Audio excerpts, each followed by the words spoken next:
Hello అండి, ఇలా oil వేసారు కొంచెం. మా వారు పల్లీలు వేసి వేయించుతుండే, ఏం చేస్తుండో నాకు కూడా తెలియట్లేదు.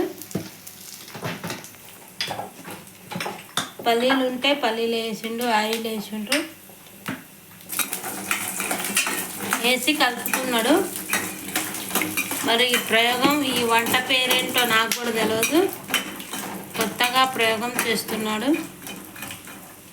క్యారెట్, కీరదోసకాయ, సగం టమాటా, ఒక ఉల్లిగడ్డ తీసుకొని ఇవన్నీ కోసేసుకున్నాడు.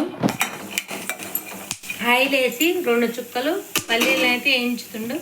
మరి ఇది ఏం స్నాక్స్, ఏం టిఫిను, నా స్టవ్ని ఏం చేస్తాడో, నా కళాయిని ఏనండి నల్ల బొగ్గులా మార్చి ఇంకా కలుపుతూనే ఉన్నారు.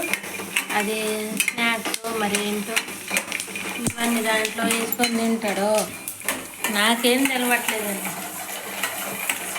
దాంట్లో కారం వేసిండు,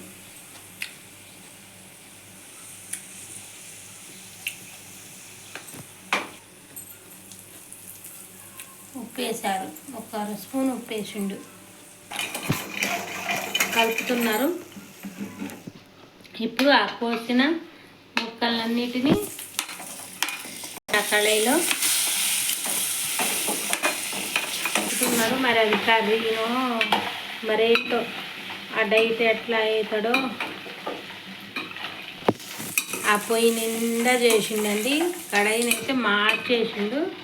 అది కడగలేక నా పూరీలు చేస్తే ఉదయం అవి తినకుండా కొత్త రకం వంటని ఇలా తయారు చేసింది. అది స్నాక్స్ అంటండి. ఇది తనే తింటుండు, నేనైతే ఆ సాహసం చేయలేదు. నాకు తినిపిస్తుంది కానీ నేను వద్దంటున్నా. ఇదే స్నాక్సో మరి ఇదేం డైటో మీరే చెప్పండి నాకు కామెంట్ రూపంలో. వస్తుందంట, తనకు తానే చెప్పుకుంటుండు మస్తుంది తినంటే నేనైతే సాహసం చేయను.